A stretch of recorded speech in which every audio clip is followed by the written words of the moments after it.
Broadcasting from the business capital of the world, this is the Podcast Business News Network. And welcome back, everybody. I'm going to give you a lot to think about in the next few minutes in terms of your life, how life goes. It all rides, I believe, on the truth. What is the truth, though? What are the facts? And apparently, in our society, people have trouble dealing with that, processing what is the truth or what appears to be the truth. And I'm going to stop right there because it just gets too deeper for me to even process. It's out of my wheelhouse. This is what he does in helping us heal. He harnesses the power of many different modalities. A lot of it comes back to energy, acupuncture, coaching, and so much more. Chris DiStefano is back with us today. How's everything going with you? Doing great. Thanks for having me, Steve. How are you doing? Very well, very well. And in my journey of life, even let's call it in the last 5 years, I've gravitated to really focusing on facts, piloting on facts, try to take the emotion out. When somebody has a challenge, there's an issue, whatever it is, well, these are the facts.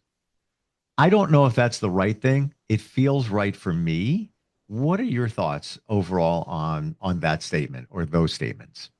Well, first off, it's a nice thumbnail way to approach it, but it's not going to work. It can't take you that far because our trusted sources are also dubious. I would dare say nearly everything that most of us believe we know is not fully correct. That's a bold statement, but there's I'm going to go right off on a tangent because I love this stuff. The body can't lie. It can exaggerate and it can be a drama queen. So, muscle testing, applied kinesiology, we've spoken about this before. I recently started reading book number 8 in David Hawkins, brilliant guy. Power versus Force is his main book. He was a psychiatrist, MD, PhD. I believe he got knighted. I think he was Sir. And he did his calibration of the scale of consciousness muscle testing. So he's asking the body for calibration of levels of consciousness. And this book number 8 has blown me away. It's about healing and it's about how he healed himself. He comes in, he's 40 years old. He has this laundry list of health issues. He's got gout. He's got a cane for if it flares up. He's got allergies, digestive, blah, blah, blah. Can't eat anything but lettuce, you name it. He starts working on his consciousness and elevating it. Once he does that, he begins to explore where the belief systems are. And he refused the medication. He'd already tried it. He healed himself. Why am I saying this? This is a foundational truth where we're told we need to see the man in the white coat. We need to take the pills. We need to do this, that, the other thing. We are completely disempowered for what we are through non-truths, through incomplete truths, and sometimes through outright lies from trusted authorities. I totally agree with you. I feel that and there's a place for doctors and specialists, but I feel that we are programmed, programmed. Make the appointment. You get 11 minutes on average with a doctor. This gives you a pill, pick up the script, treat the symptoms. Side note, I felt a little cold coming on the last couple of days, and I know why. And I wasn't sleeping a lot. I was, burning the candle both ends. So then I grabbed this, which a master herbalist had prepared for me last year. Echinacea and many marshmallow root and a lot of other things. I feel great. I feel great. Didn't have to go to the doctor, make an appointment, copay, all that. Again, this was from last year and still lasts. And 3 times a day under the tongue, then swallow them good. That's just me. Mhm.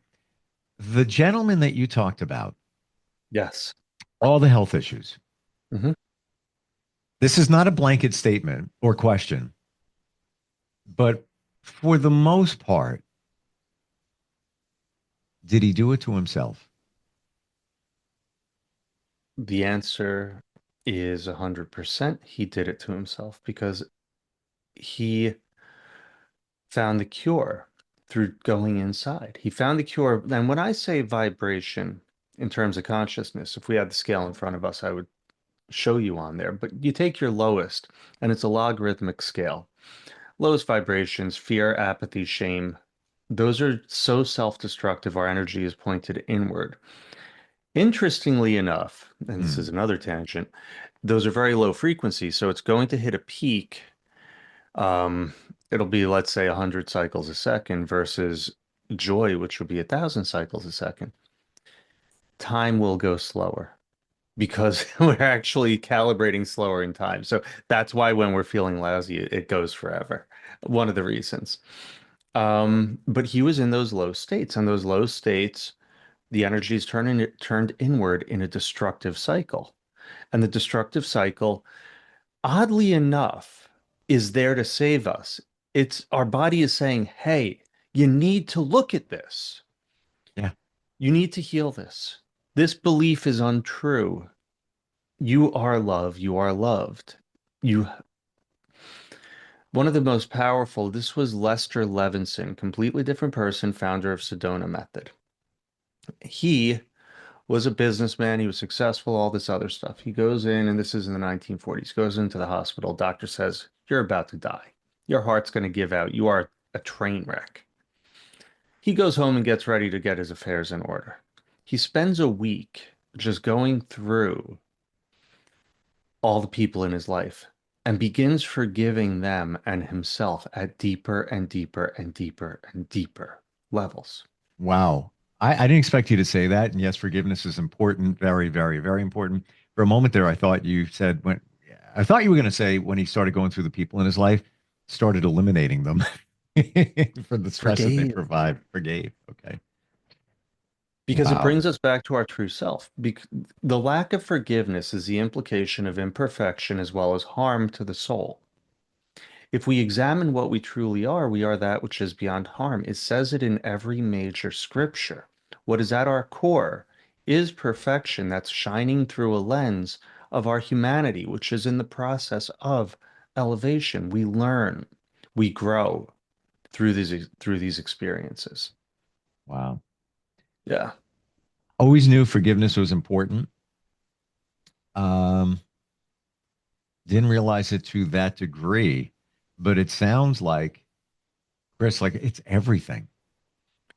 It is. That's through that filter. So every person, every being, we have different resonances, different paths that are going to help us get up the mountain. So in this path, he found perfection through forgiveness. He found his path towards perfection because we're never going to be fully perfect. But he found that process of letting go of honestly, lies. The lies are this person hurt me. I am not worthy because I have done X, Y, and Z. Hmm. Yeah. So, slightly deeper question. Yes. Let's say you have somebody that you need to forgive, and you know you need to forgive them. And let's say you've identified why it's important to, but it's tough. They've done some horrible things. It's just almost unspeakable.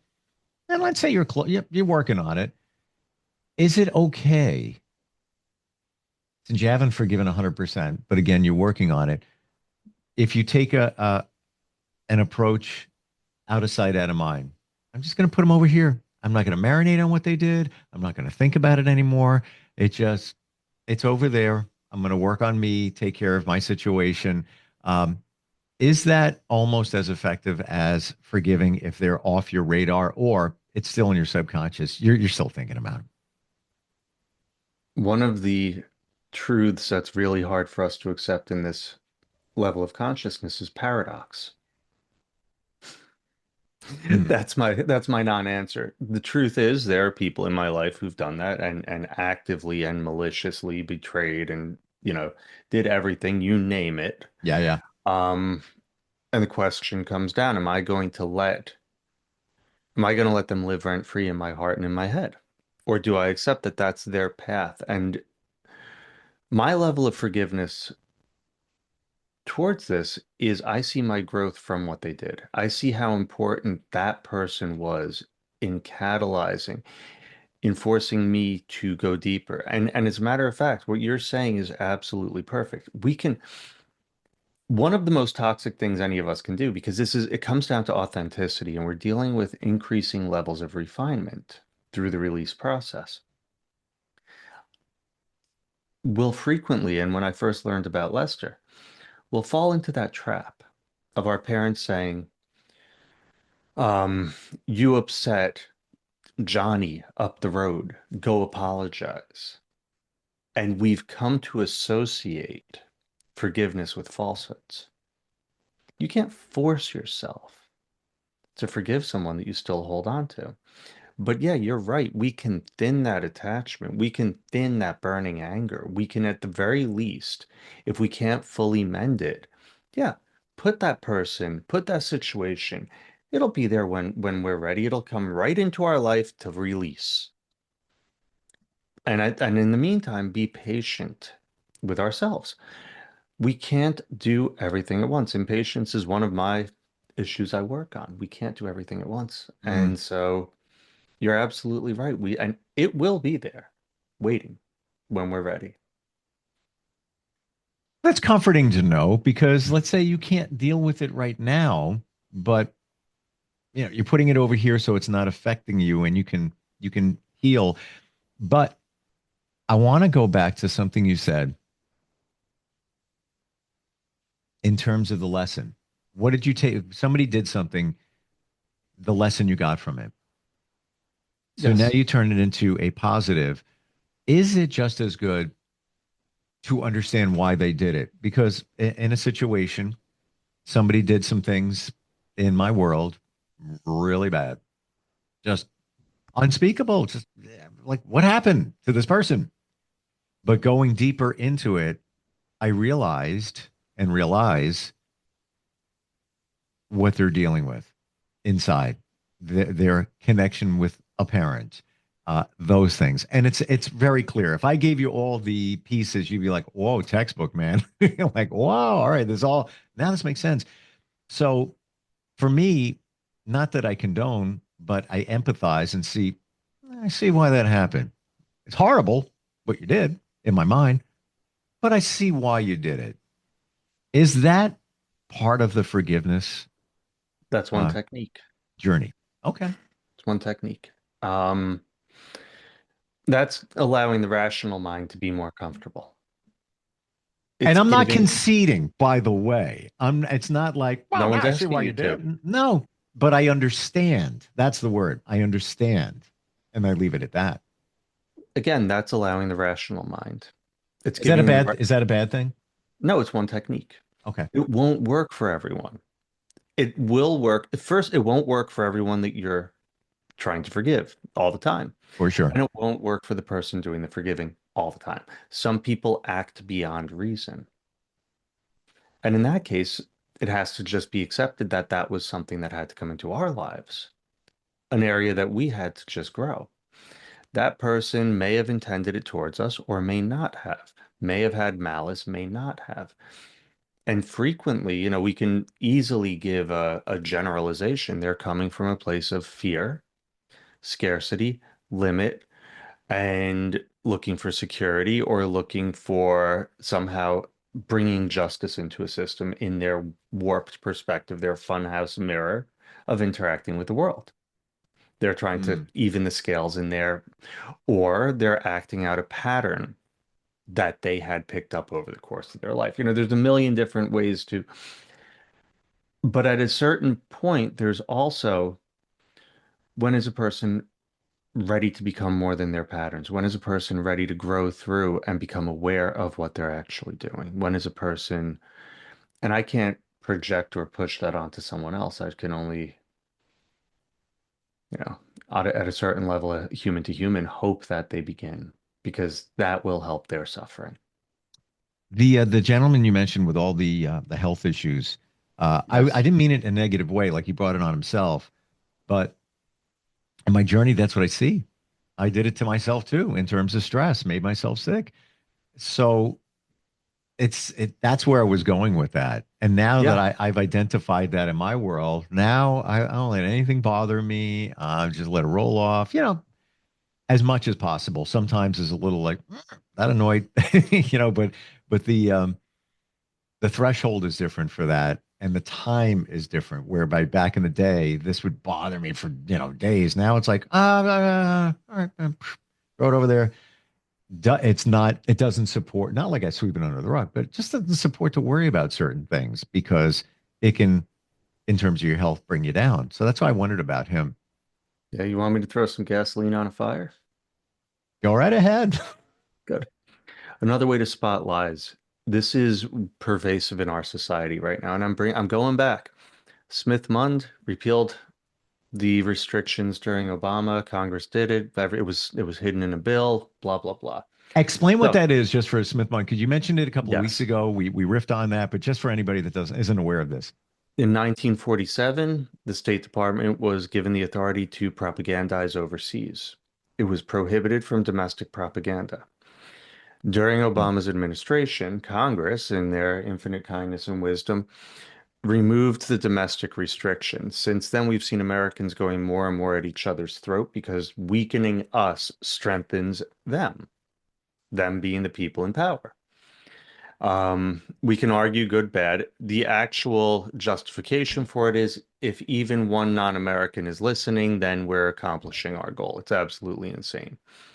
So, we see this increasing division in the country. Now, what happens is we begin to identify our persona, our character begins to identify with these divisive parties, similar to someone talking about a sports team when they begin to say we when they're describing the game. It Okay. becomes part of one's identity. We, and this involves actually trusting ourselves.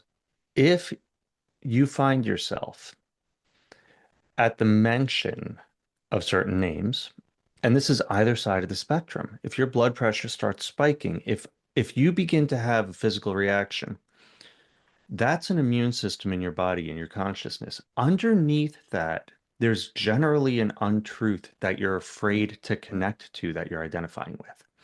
Cognitive dissonance was the name that was popularized during COVID.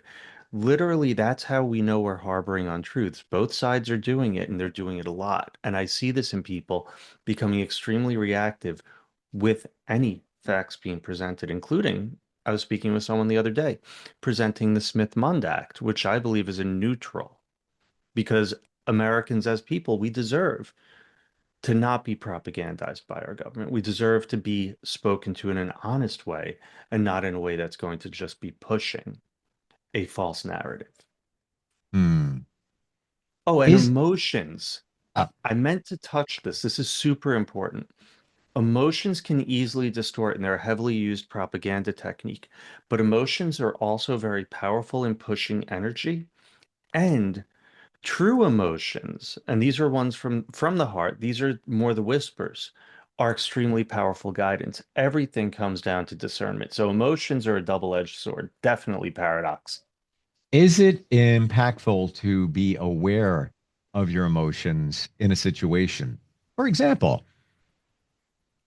stock market, roller coaster.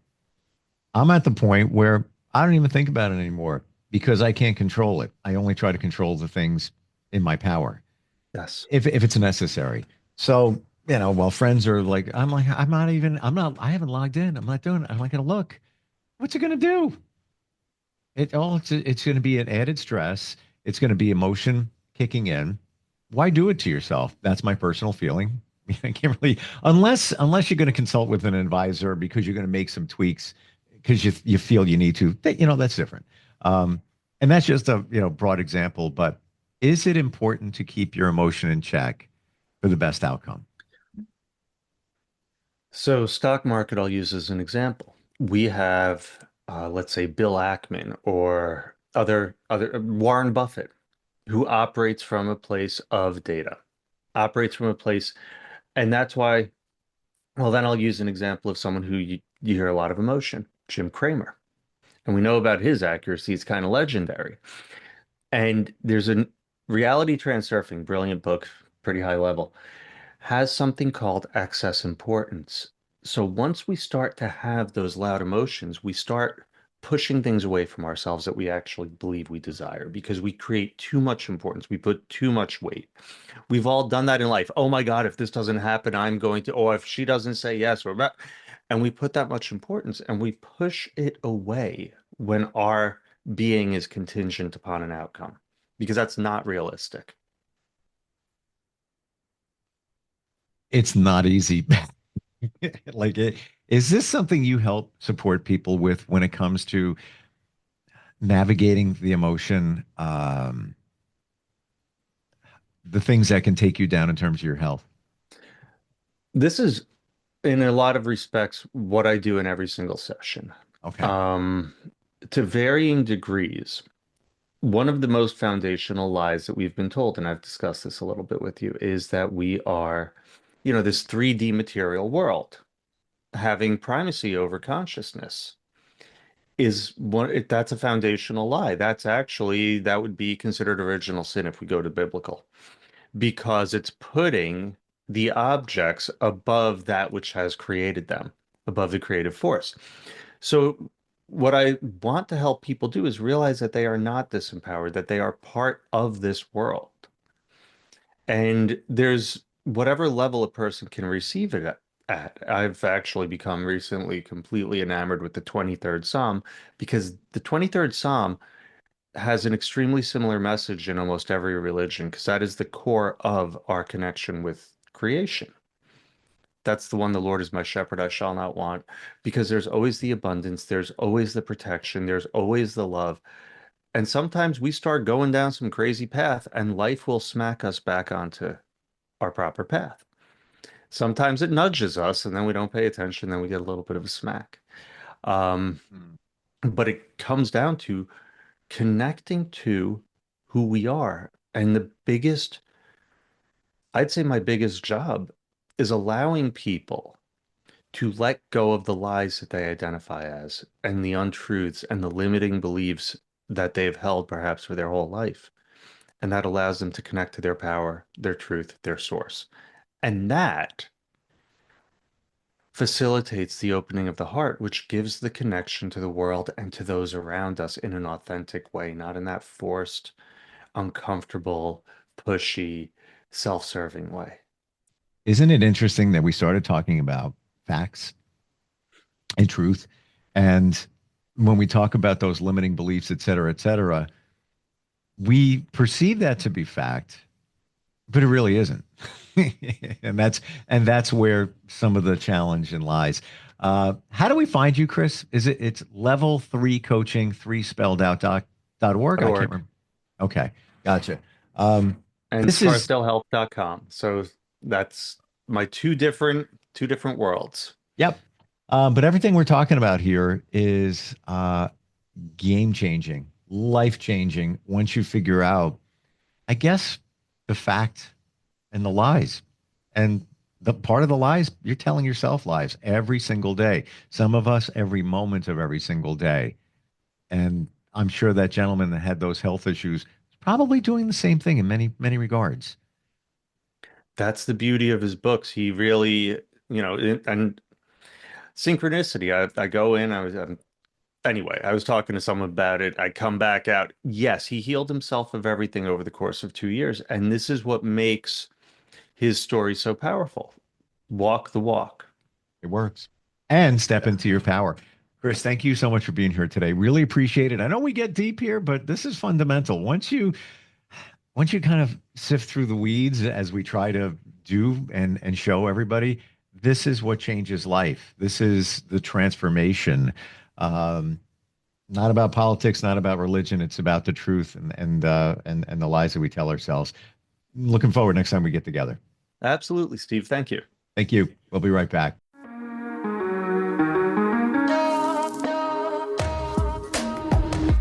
Broadcasting from the business capital of the world, this is the Podcast Business News Network.